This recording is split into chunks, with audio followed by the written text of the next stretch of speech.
Hello, my name's Kolovos. I'm a senior in the anthropology and sociology major, and I'm a 3-time study abroad alumni.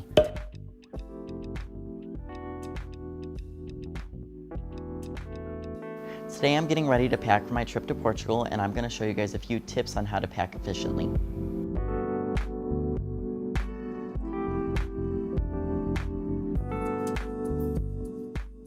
So I like to categorize things into a few categories. You have toiletries, clothing, electronics, important documents, and miscellaneous. For clothing, I like to put everything in packing cubes. It keeps it together, organized, and they just look fun. For clothing, what you're going to want to do is roll them. Not only does it save space, but it makes a folded t-shirt a lot smaller. Next is electronics. You're going to need a lot of stuff for electronics on your trip. I like to bring a portable charger, a reading light for the plane, an outlet just in case other people want to charge their phones. Then you're going to need a travel adapter. This one's universal. It lets you go in different countries. We have Europe here, UK, and then the US. Then the most important thing is to bring a backup phone charger. If you think you're going to bring the phone charger that's sitting on the side of your bed into your suitcase, you're not.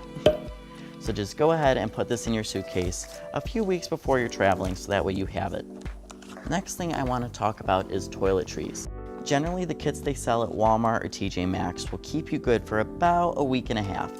I like to put my own stuff in here, like my own shampoo, face wash, mouthwash, and then I have a cute travel brush that I could just compact right up. The next thing we're going to talk about is your documents. Of course, you need your passport, local currency. You can get this at your bank or you can get it at the airport, but generally the exchange rate is going to be better at your local bank. And then for documents, it's generally good to have a copy of your itinerary, copies of your passport, state IDs, credit cards, and then an acceptance letter into your program. Then the last thing is miscellaneous.